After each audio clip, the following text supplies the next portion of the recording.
Hi, my name is Ruth Crawford, and this is UMass Sports Weekly.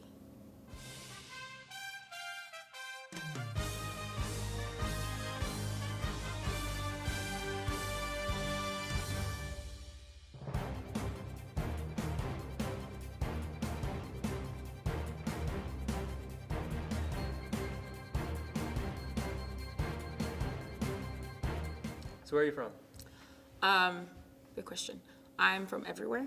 I was born in Ghana, West Africa. I moved to the States when I was 11 years old. Been all over the Northeast, first in New York, Florida, then Georgia. It was because of my dad's work. But right now, home is Georgia. It's quiet, and everyone's very kind, and I love the Southern hospitality, but we still have a place in New York, but I don't like New York. But it's fun to go up, but then go there for like an hour and then zoom back. But not a big fan of New York. I'm sorry, anyone who's a New Yorker. But Georgia is home right now. Why did you choose UMass? I chose it for various reasons, but most of my life I knew that I wanted to be somewhere different from Georgia. I've lived there for a big part of my life, so I wanted to just travel and see something new and experience new places, so I said yes to it. And great program, the coach is unbelievable, made me feel right at home, so I said yes to it. How did you start playing tennis? I started playing tennis when I was 9 years old. I was introduced by my dad, actually. It's not necessarily like a choice, but it was between swimming and tennis. I think I fell in love with tennis more, but we still swam anyways. But that's where it started, and then moved here when I was 11 years old to the States. So I think that's when we started pursuing it very heavily. Oh, I did with my brothers. But yeah. And what do you think of the UMass program? I love it here. I think the foundation of this program is grit. I think that's what we always talked about.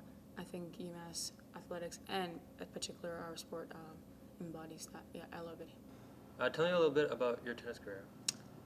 Yes, so I redshirted my freshman year, academic year. So at the moment, this is my senior year on the team, but academic, I'm a grad student.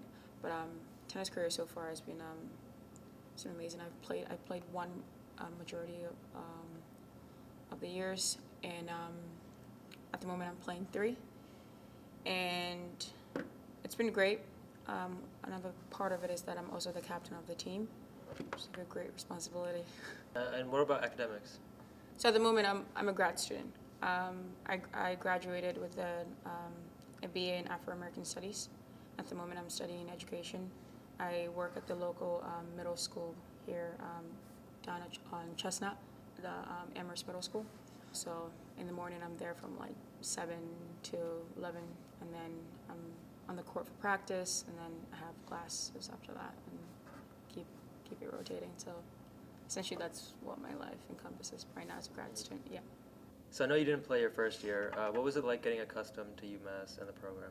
It was great. I mean, it was not great, but having to be here and not physically be around my teammate was pretty hard.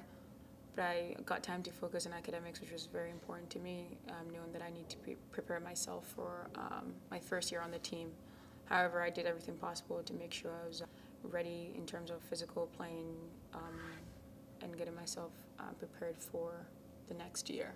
But quite frankly, it was hard, but my coaches and everyone around me, the team, made sure I was ready and well adjusted to the team and to the program, and they were very welcoming and very yeah. So how do you like competing at UMass? I absolutely love it. The atmosphere in terms of playing and the support of my teammates is unbelievable. I think the idea of tennis being a very individual sport and then coming to a team dynamic is very different and feels very weird.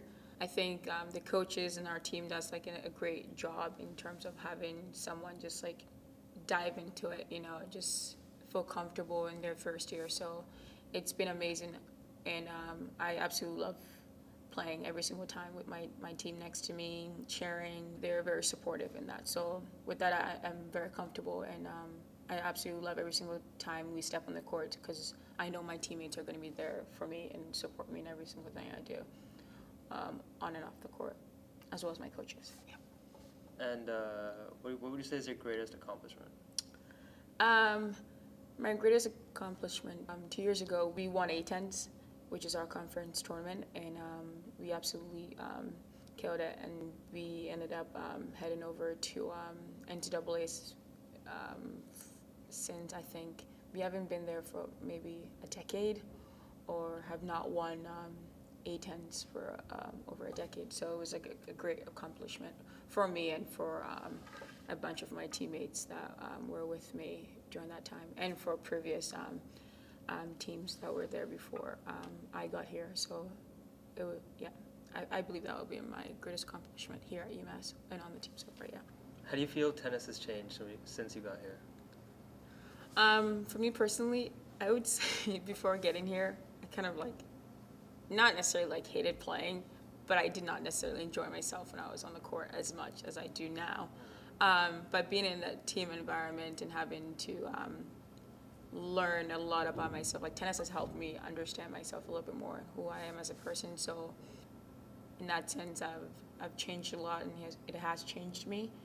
And I think, like, honestly, not to be like cliche, but tennis is like, it's kind of like life. You have to keep on, there are certain parts of it that teaches you a lesson each and every single day. Like when you head on the court, you start a brand new day, a brand new ball, and you literally do the best that you can, and hope for the best, and not try to like give up right away in terms of matches and stuff like that. It's basically what life is, I believe. But I feel like my mindset in terms of who I am as a person has definitely changed, and I believe tennis has like helped me a lot here at UMass too. Do you think athletes should use their platform to speak out against issues that they feel are important to them? Yeah, I believe so.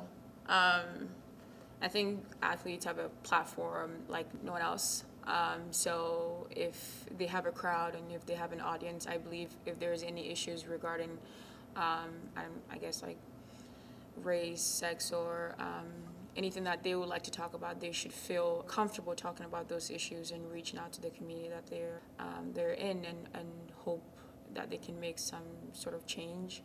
And recently, we've been talking a lot about Kaepernick and kneeling so far, and I'm a student here and an athlete here who started kneeling as a result of seeing Colin Kaepernick kneel in front of the whole NFL community, and I thought it would be important here to do the same thing and create some sort of awareness in our community, because I believed everyone saw it on like a very national level and on TV and so on and so forth, but not necessarily in their own in this space at least.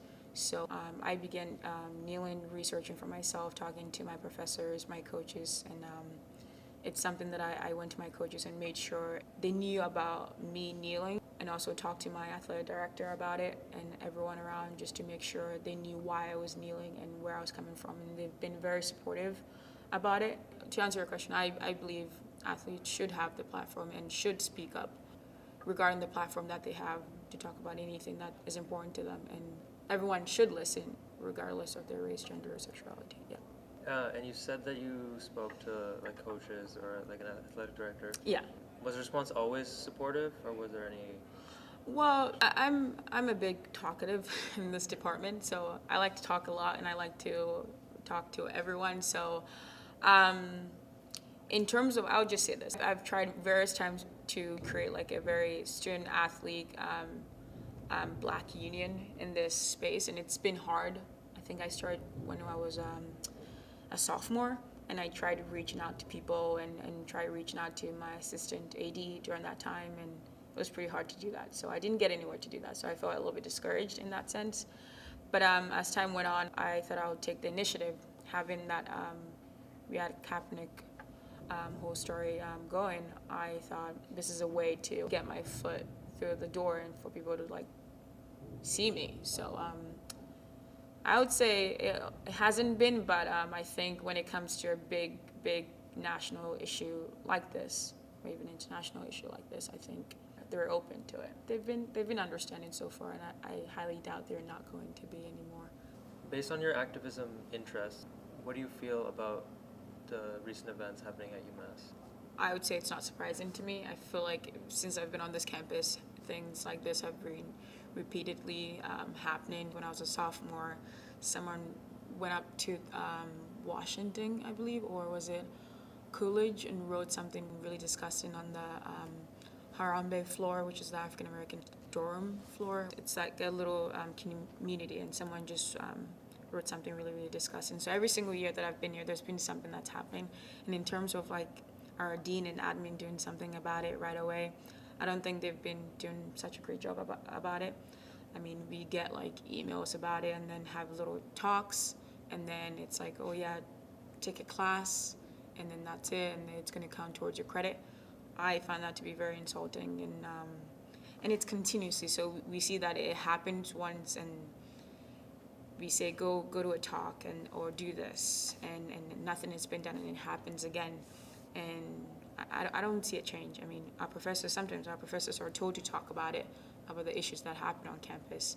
And I don't think they do care unless it's in your subject area, but they do care about. There's a time period where someone drew a swastika somewhere on campus. I'm not sure if it was like 3 years ago, and I believe every professor was supposed to talk about it, make sure everyone is aware of what's going on campus. I think I was taking a biology class. Although people don't see how social, I don't know, I think like activism can relate to biology and something, but it does connect. But no one talked about it, and we just moved on as if nothing had ever happened, which is kind of a little bit insulting. I don't see this admin or our dean doing a great job. I think recently, the Melville situation, it took him about a week to send that email, and I have that screenshot. I was waiting, like every single day, I'm like waiting for the email or for something to happen, and nothing had happened. I'm still interested in why he waited a week to send that email, why admin waited a week to talk about it. And I'm pretty sure the only thing that they did about it was like have a talk or take a class. And who cares? Like no one is gonna go to the New Africa House and actually be truly invested in trying to make any change in their lives or anything like that. Make this community a very supportive community. I don't think so, unless you're very interested in the topic. But I highly doubt that's what people are going to do or did. How do you feel that different communities are represented in tennis? So, knowing that tennis is a very predominantly white sport, you don't see a lot of people like myself play the sport as much. I would just say this, that last year, I believe, my junior year, I was the only black girl on my team. And of course you can see that right away. You know, you have like the very stereotypical, the stereotype that black girls are very loud, and especially on the court, they're like a little feisty and aggressive and all that kind of stuff. So when you get on the court, you try not to play that role.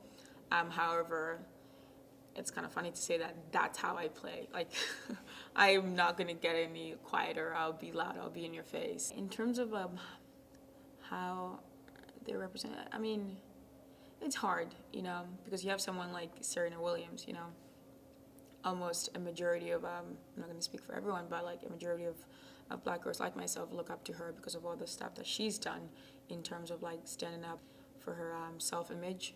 You know, we've heard stories of how she's seen as like a man and not as like a woman because of how she's built, which is another story to even get into. She's an incredible athlete, and people try very hard to like downgrade her, but she fights for what she believes in and tries her best in everything that she does, and she stands up for a lot of some of the issues that almost every black girl faces. I believe in terms of how she stands up for the community, she's doing a great job, and she's becoming very well liked. So would you consider her to be your favorite player? Yes. Absolutely. I absolutely adore her. I look up to her greatly. And it's very funny too, because you might not believe this. She actually went to UMass. She did it was like the online school version, but so I always say Serena did go to UMass, and it's very funny. My freshman year, my roommate and I we found her. You know how you can find everyone's email on like the Finder? We found her email, and we sent her like multiple emails. Never got a respond. But I absolutely adore her work ethics, her like fight, and she's so persistent. Her grit to tone out the world and focus on who she is as a person and who she is as a player is incredible. And I hope that one day I could have an ounce of what she has. I always think to myself, I always say to my teammates, like, what would Serena do? And it's like a funny thing now, but literally, what would Serena do? Do you think Serena will miss this ball or something like that? But no, I believe she's the reason why I am where I am today in terms of like my ability and like my studies on the court and just like my well-being, I believe, yeah. What are your plans for the future? So the moment, like I said before, I am teaching at the Amherst Middle School. I hope to be, I've always loved working with kids, so I hope to be a teacher one day. In terms of academics and almost for the rest of my life, I do want to be a teacher in some sort of way. My goal is to basically be like a professor. And hopefully to continue playing tennis, because I believe in terms of like peaking in my athletic ability and me being mentally focused on the sport, I think college has been like a great time for me, because my goal was not to play college. My whole goal is to be a professional tennis player until my parents were like, nah, you need to like develop a little more mentally and emotionally. So I was like, okay. They were like, okay, you should come here. You should go to college. So I think I'm going to continue playing and see where it takes me, because I really like how I'm playing right now and how I feel about the sport. I'm happier. Do you have anything else to tell our viewers? Be you. Honestly, if you're unsure about something that you'd like to know more of, I always say like educate yourself. Don't wait for a professor or anything like that. Just go out there and do your own research. Be kind. That's like my biggest thing. Be kind to everyone that you see, even if you don't know them. And go Umass. All right, well, thank you for talking to us. Thank you. Thanks for watching. We'll see you next week.